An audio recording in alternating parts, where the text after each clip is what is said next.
Hey, goeiemôre. Hoor jy, dis baie lekker om saam met jou te kuier. Ek glo dit gaan goed met jou en ons begeerte as kerk is dat dit sal goed gaan met jou. Ek dink en dat jy sal gelukkig wees. En dat jy sal vrede hê in jou hart. Ek dink dis hoekom die kerk in die omgewing is om 'n verskil te maak in mense se lewens, maar ook dat jy 'n verskil sal maak in mense se lewens. Net so voor ek begin, ons het in Oktober, ek en my vrou het in Oktober het ons 'n kamp wat ons gaan doen, 'n toer op Botswana toe. So dit is by die Chobe Safari Lodge, so ons slaap een aand oor in Nata Lodge en dan ry ons Chobe toe, dan bly ons vir 5 aande in Chobe se tentekamp.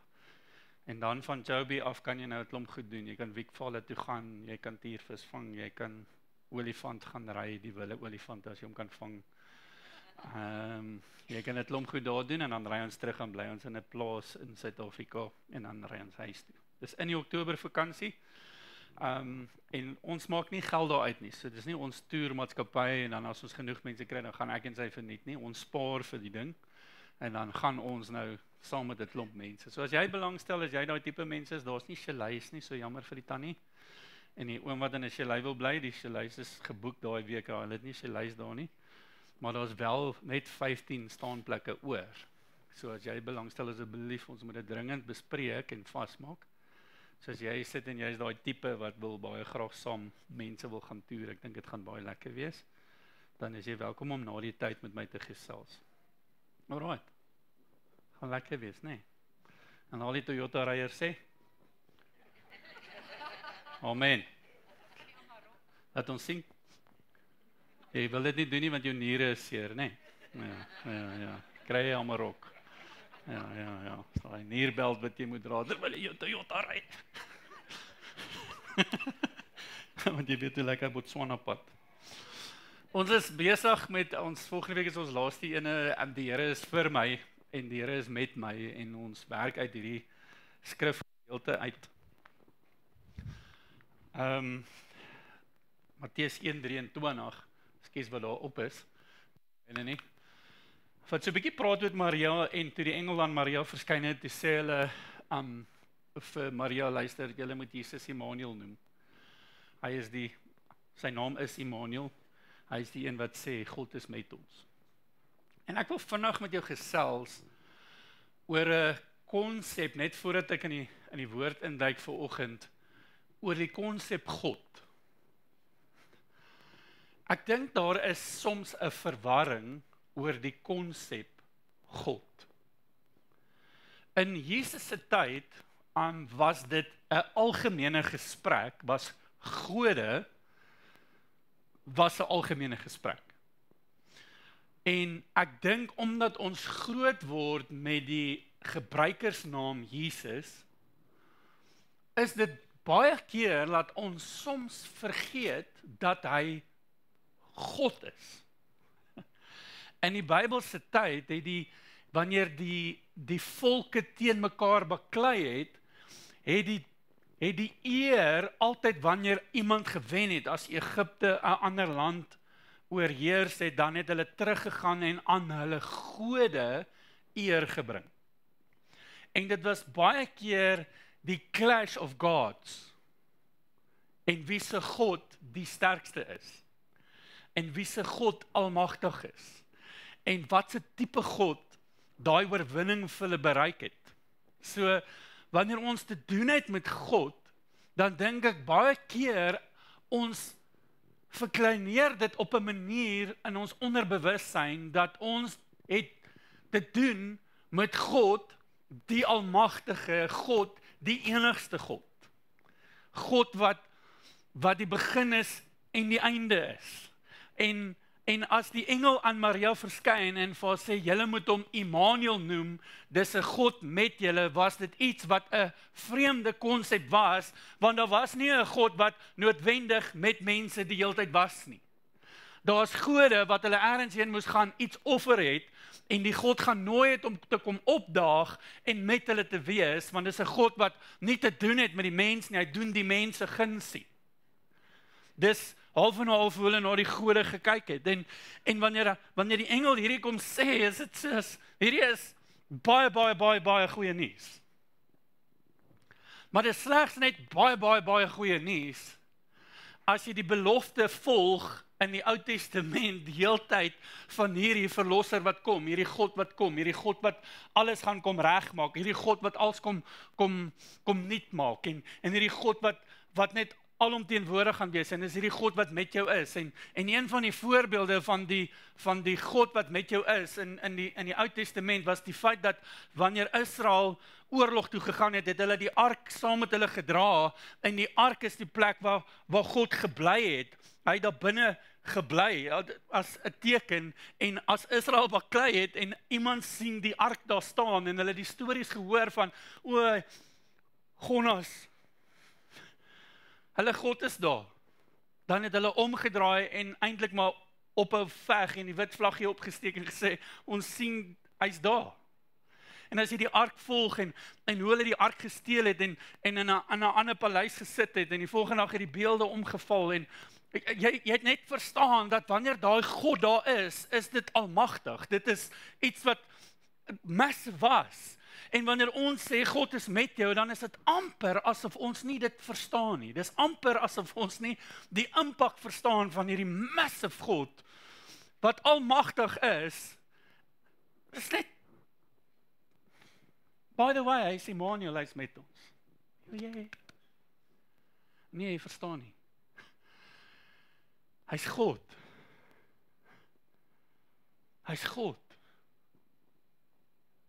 Hy's God. Hy's bonatuurlik. Ek dink as God hier in die deur instap, gaan ons almal op ons maagies neerlê van sy teenwoordigheid, en hoe incredible hy is, en verstaan dat hy God is.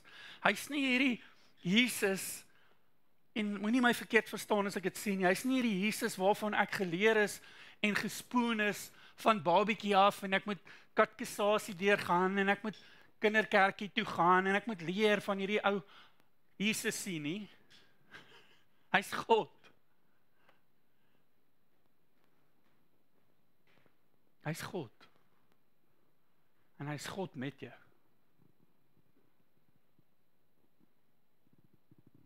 Ek wonder as ek die diens nou hier land, en ons braai en ons eet verder, of dit die moeite werd sal wees. Net te sê, loop huis toe en besef dat hy God is. Maar jou openbaring van wie daai God is, bepaal hoe jy leef hier op aarde. Jou openbaring van wie God is. Ek praat vanaand met 'n klomp skole daar by Kameeldrif, en ek praat oor Dawid. Dit is mos 'n jong man en die voorbeeld vir almal. Wat help my praat oor Dawid nie, ek oor Dawid se God praat. En die verstaan wat hy gehad het oor wie God was. En alles van ons wese en ons tyd op aarde bestaan uit die verstaan wat ons het van wie God is. En as jy dit mis, Jesus het af aarde toe gekom om vir ons te wys wie God is. Dis hoekom Jesus, dis hoekom jy oor Jesus leer, is om die hart van God te kry en wie hy is en in sy almagtigheid en geloof beteken dat ek weet iets van hom en ek trek dit vanuit die hemel uit geloof uit, trek ek dit en dit manifesteer hier op aarde en ek leef dit uit soos dit in die hemel is, so ook op aarde. Onse Vader wat in die hemel is. Hy's God. En baie keer as ons in geestelike armoede leef ons as gevolg van die feit dat ons nie 'n goeie openbaring het en 'n verwysing het van wie God is nie. En hoe jy daai openbaring kry is om jou Bybel te bestudeer, nie te lees nie. Ons moet ophou Bybel lees. Ons moet dit bestudeer. Ons moet verstaan die woord van God is die openbaring van wie God is vir jou en my. Dit was my opening skrifgedeelte So hou vas van julle wat moeg is. Dit is nog 'n lang diens. Romeine 8:31 kom die Bybel en sê, want wat sal ons dan van hierdie dinge sê, as God vir ons is? Wie kan teen ons wees?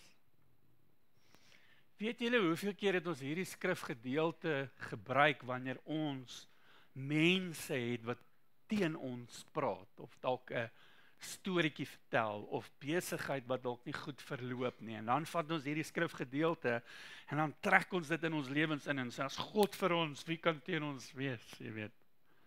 Maar eintlik, as jy na die geskiedenis kyk van Romeine 8:31, is die disippels wat 'n bevel gekry het van Jesus af, wat gesê het, gaan en gaan verkondig die evangelie.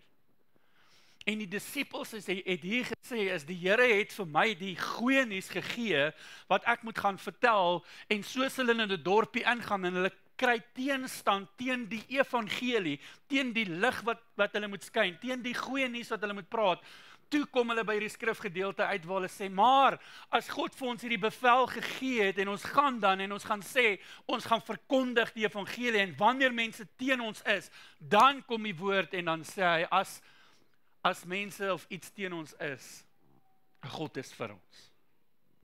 Hy is in ons kant. Hy is die een wat my gestuur het om hierdie evangelie uit te dra.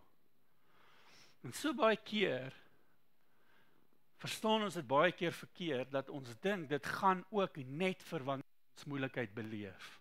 Dit is nie so nie. Dit gaan oor wanneer mense nie die evangelie wil aanvaar nie. Dit gaan oor wanneer die duiwel ons wil stop om die evangelie uit te dra, dan sê hy, wie kan teen ons wees rondom die evangelie? Wie? God stuur my met sy gesag. En hy sal 'n streepie deur my lewe trek, wanneer hy voel daai streepie deur my lewe getrek moet word.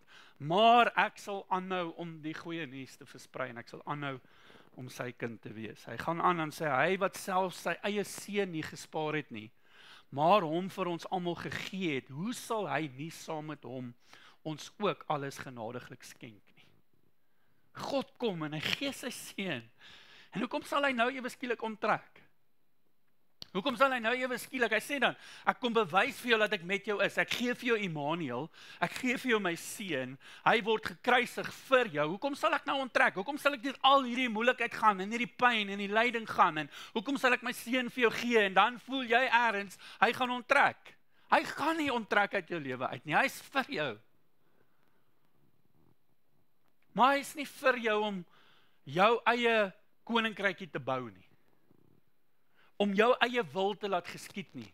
Hy is vir jou wanneer dit kom by sy wil, dat sy wil deur jou lewe geskied.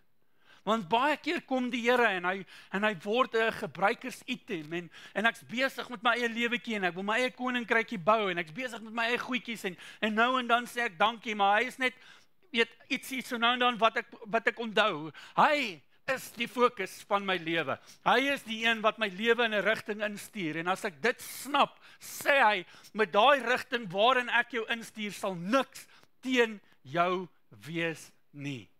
Kan nie. Want hy is jou God. Hy is vir jou. Jy weet, as ons praat oor God vir my, is dit belangrik, die goed wat ons deur die weke geteach het, om te verstaan dat God het 'n roeping op elke liewe een van ons.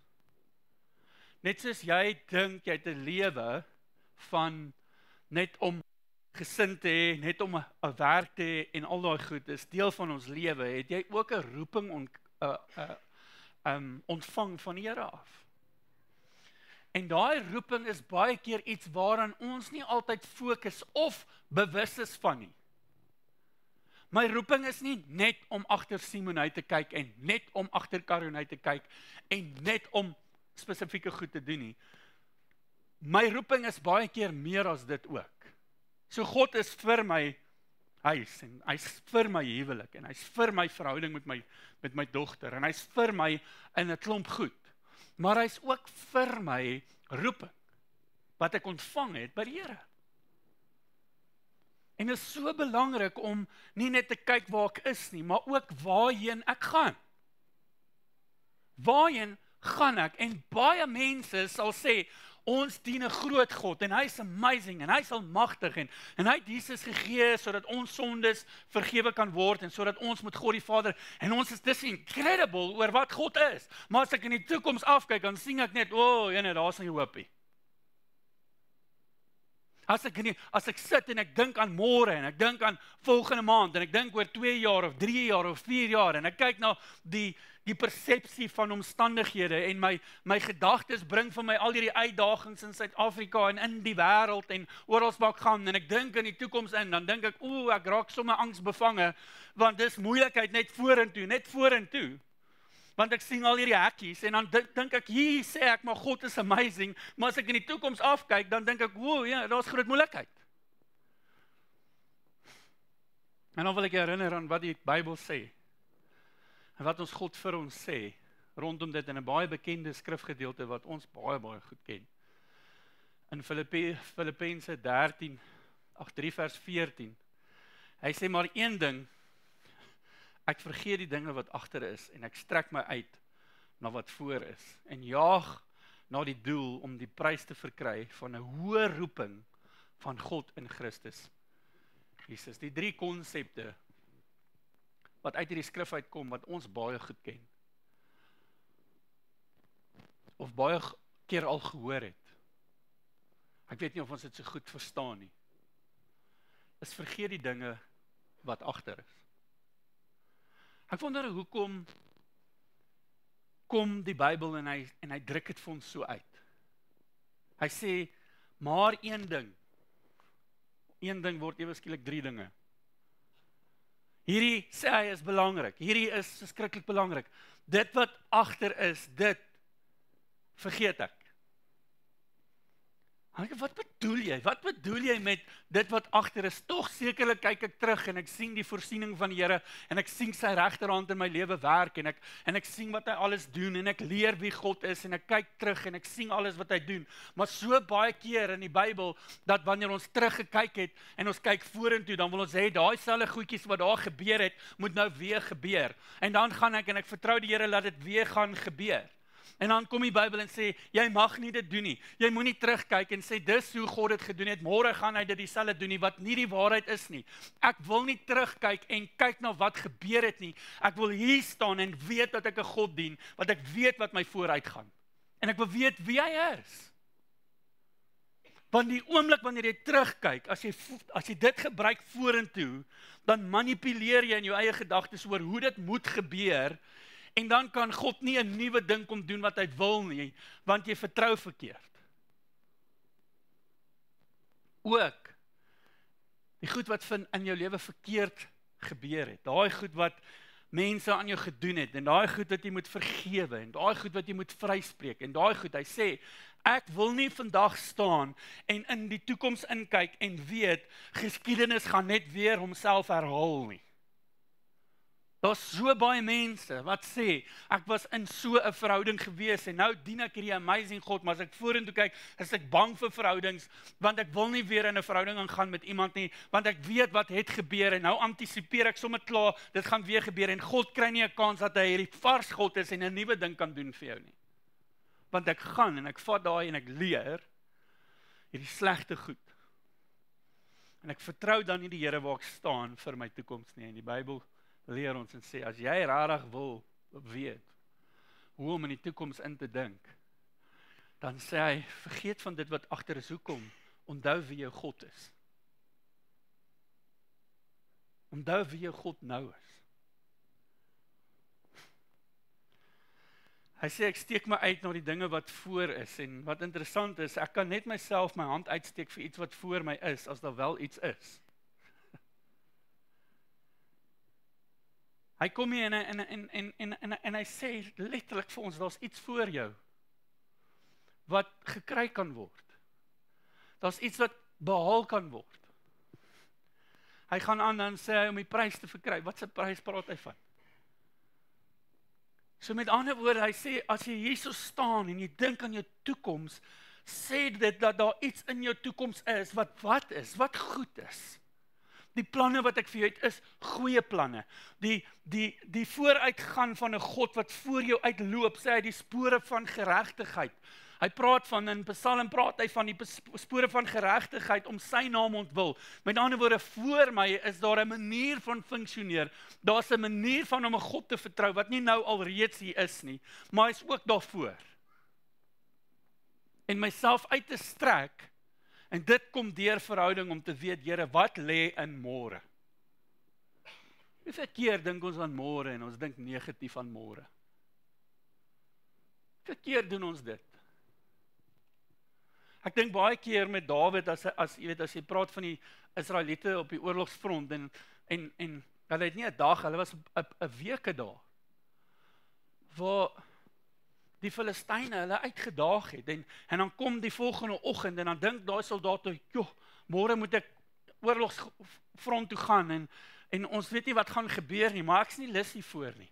Hoekom? Want hulle God het vir hulle verdwyn. Israel se God het verdwyn. Daar was 'n jong skaapwagtertjie wat geweet het wie God is, en hulle het nie eens geweet van hierdie skaapwagter nie. En hy het hulle eintlik maar net kom verneder in hulle geloof om op te daag, maar elke dag staan daai soldate op, en ewen Dawid se broers wat reg was om oorlog te maak, en nou staan hy op, en hy weet môre, daai ou hy's groot, en hy het 4 ander boeties wat soos hy lyk. En hoe gaan ons hierdie reus platslaan? En dan dink hy aan môre, en hy antisipeer môre, en so baie keer kom ons in ons lewens, en ons dink aan môre, en ons dink aan die reuse, en ons dink aan alles, en ons dink aan daai wiskunde vraestel wat ek moet doen, en ek dink aan daai besigheidsvennote, of ek dink aan daai, jy weet, mense wat ek moet gaan sien, en jy antisipeer hierdie negatiewe goed. Dan kom die Bybel en hy sê, is daar nie 'n God? Ek sê weer, 'n God. Is daar nie 'n God wat jou vooruitloop en vir jou sê, I've got you nie? Strek jou uit na wat? Na dit wat God vir jou wil gee. Dat ek in môre in kan indink en sê, hoe sien ek môre? Hoe dink ek aan môre? God is in my toekoms. Hy is nie net hier nie. Hy is nie net gister nie. Hy is reeds in môre. Jesaja 43 vers 18. Kan saam met my lees, ek weet nie hoe goed dit lyk daarom groot hierbo. Hy sê, dink nie aan die vorige dinge nie. Hy sê dieselfde. Hy sê, dink nie aan die vorige dinge nie, en slaan geen ag op wat vroeër gebeur het nie. En as jy Jesaja 43 gaan lees, dan praat hy van hoe God vir Israel gehelp het deur omstandighede, deur die woestyn, deur die water. Hoe God net kom voorsien het. En hy praat eintlik van goeie goed. Hy sê, dink nie aan die vorige dinge nie, want jy gaan God verkleineer in jou mens wees. Jy gaan hom beperk. Om te sê, weet jy wat, ek het die rots geslaan, daar het water uitgekom, môre maak nie saak wat gebeur nie, ek kan net die staf vat, en ek gaan die rots slaan, en ek gaan dink, en dit gaan rituele raak, en dit gaan nie 'n verhouding wees nie, en ek gaan nie vars met God te doen nie, want ek hoef nou nie eens meer met hom te praat nie, want ek weet nou al wat om te doen. Hy sê, nee, dis nie my desire nie, my desire is, weet dat hy dit al gedoen het, maar moenie in môre ingaan met gister nie. Gaan nie in elke dag aan. Hoekom? Want jy hou vas aan 'n God wat met jou praat. Jy hou vas in daai verhouding. Kyk, ek gaan iets nuuts maak. Nou sal dit uitsprei, sal julle dit nie merk nie. Ja, ek maak 'n pad in die woestyn, riviere en wildernisse. Die wilde diere van die veld sal my eer, die jakkalse en die volstruise, want ek gee water in die woestyn, riviere in die wildernis, om my volk, my uitverkorene, te laat drink. Die volk wat ek vir my geformeer het, hulle sal my lof verkondig. Weet julle wat beleef ek baie in my eie lewe, is dat ek die Here dien en prys vir goed wat hy 5 jaar terug laas gedoen het.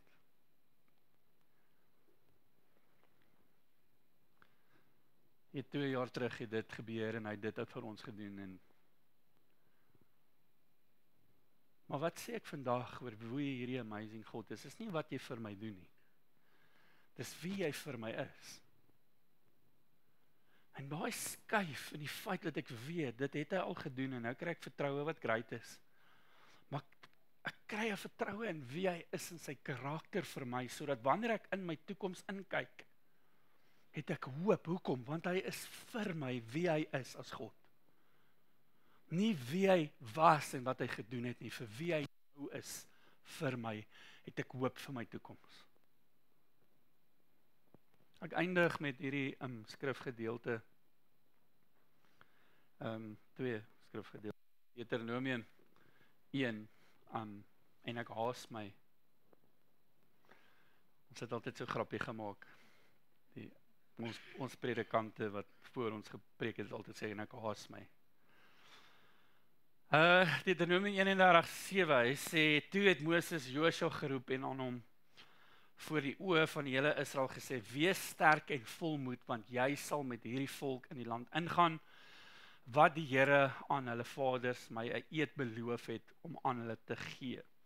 En jy sal dit laat erwe.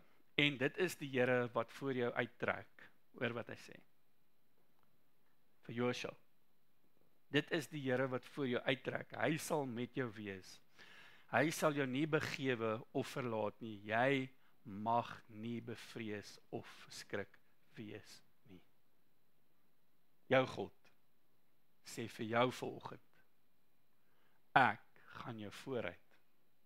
Jy mag nie vrees nie. Ek gaan jou vooruit.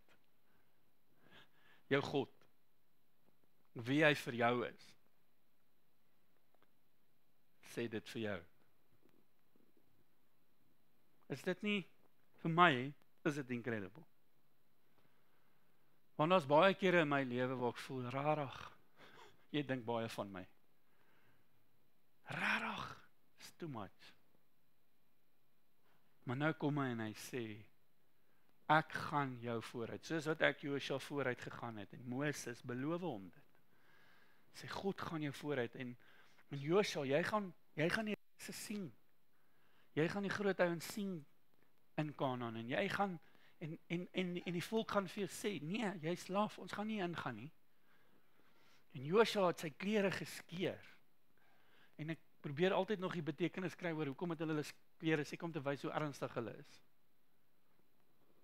En jy moet verstaan, hulle het nie onderklere gehad nie.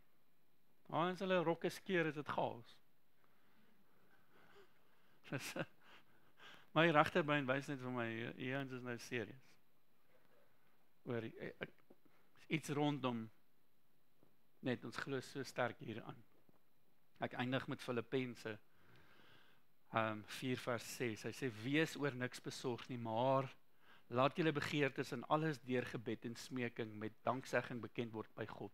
Net vir jou verduidelik, jou begeertes is toekomsgoed. Is nie reeds nie, anders as jy dit reeds gehad het, was dit nie 'n begeerte nie. Hy sê, laat jou begeertes, jou desires, en nou kom die Bybel en sê, soek jy die koninkryk van God, en dan sal al die ander goed bygevoeg word, en by die God met jou praat, en hy het 'n verhouding met jou, dan jou begeertes is in lyn met wat God is, want sy gees gee dit vir jou. God weet wat jy alles anders nodig het. En die vrede van God, wat julle verstand bowe gaan, sal julle harte en julle sinne bewaar in Christus Jesus. Ek wil net vir jou sê, iemand wat vandag vrede in sy hart het, dink anders oor sy toekoms, as iemand wat vandag vrees in sy hart het, wat oor sy toekoms dink. Hallo? En ons God, as ek moet dink, ek kyk na Suid-Afrika, en ek dink, wat alles aangaan, en ek vat dit, en ek maak dit my inligting wat my toekoms bepaal, dan wil ek vandag vir julle sê, ek sal net 'n vreesagtige mensie wees waar ek staan. Maar ons vergeet soms hierdie God, Immanuel met ons, gee vir ons vrede. Hoekom sal jy vrede kry wanneer jou verstand eintlik vir jou moet sê, hey, jy moet bekommerd wees, hey, jy moet worry, jy moet 'n prayer warrior wees, so jy bid en jy worry. Jy moet worry. Hoekom is jy so rustig? Hoekom is jy so gemaklik oor jou toekoms? Hoekom is jy so nie bekommerd nie? Hoekom eet jy nie jou vingers op nie? Want ek verstaan dat hierdie God wat met my is is God. En ek verstaan, hy loop my vooruit en hy sê, jy hoef nie te vrees oor môre nie. Hoekom? Want ek is jou God. Jy loop in die spore van geregtigheid. Dis al wat jy moet doen. Die res is my werk.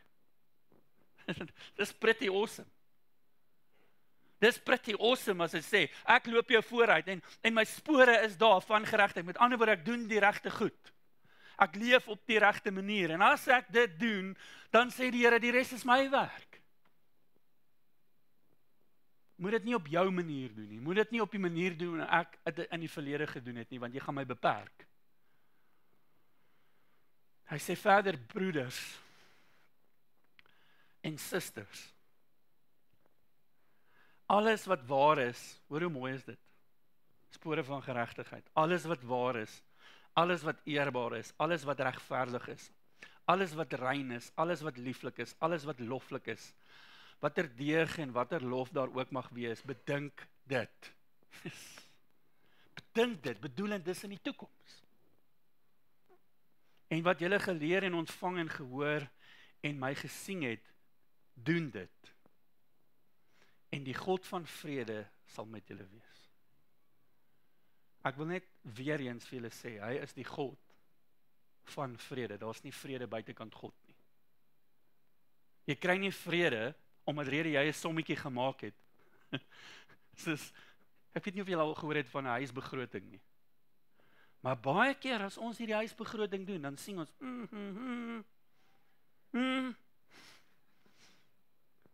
Verhogings is nie noodwendig dieselfde as die petrolprys nie. Weet, ons werk is daarom so. Elke keer as die petrolprys gaan, dan maak hulle jou salaris hoër. Nee, nie rarig nie. Imagine. Man, imagine jou werk was so. Petrolprys gaan hy, ons gaan jou meer betaal, moenie worry nie.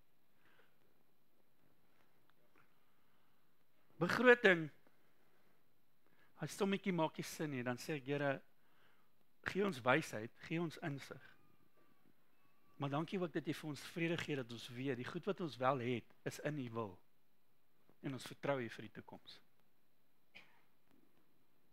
En ek weet nie waar jy is in terme van jou toekoms nie. Wat in die toekoms steel jou geloof? Met ander woorde, wat maak jou bekommerd? As jy in die toekoms inkyk, wat steel jou geloof? Met ander woorde, jy weet wanneer jou geloof gesteel word, is dit nie dat jy nie meer glo nie. Wanneer jou geloof gesteel word, dan twyfel jy in wie God is. Geloofloos beteken jy twyfel in wie God is. Met ander woorde, as ek in omstandighede kom, dan het ek nie die geloof in wie hy is, dat hy dit kan uitsorteer vir my nie. Ek kyk in die toekoms in, en ek sê vir myself, dis nie moontlik nie. God, vir jou is dit nie moontlik nie. Ek het nie geloof vir dit nie. Met ander woorde, ek kan jou nie applikeer nie. Mooi Afrikaanse woord. Jy kan nie dit doen nie. Dis om nie geloof te hê nie, is om te wantroue te hê in sy vermoëns. Met ander woorde, hy is toe nie so sterk God nie. Israel staan in oorlog. Saul het God verloor. God se vermoë, hy het God nie betrek in goed nie. Hy's buite die wil van die Here. Hy kan nie vir daai reus kyk en sê, ouens, trek my klere aan, ek is die koning van Israel nie. Ek is die verteenwoordiger, ek is gekies deur God. God het my gesalf. En daai Filistyn sal my nie wen nie. Daai man van God, koning, sy entitlement, sy titel het hom nie gehelp nie. Daar kom 'n snotkop. Ek het dit gesê. Snotkop. Uit die veld uitgestap, vir sy boeties broodjies gee, met sy slingerveltjie en sy harpie. En hy weet wie sy God is. Hy kyk vir 'n Filistyn, en hy sien hoe lê daai Filistyn op die grond. Hoekom? Want hy weet wie sy God in hierdie is. It's not David the giant slayer, it is God the giant slayer. En David het dit geweet. En ek wil eindig vandag om vir jou te vra, is God regtig jou God van jou toekoms?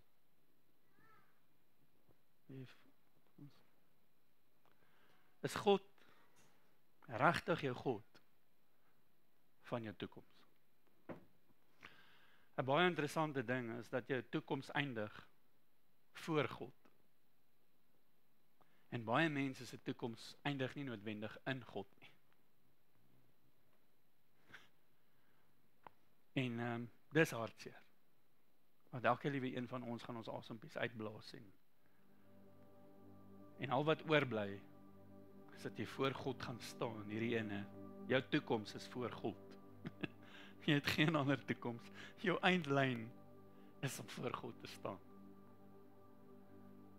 Dis die eindproduk van jou lewe. Dis die eindpunt van jou lewe, is dat jy voor 'n God staan wat vir jou sê, ek loop jou vooruit tot jy voor my staan.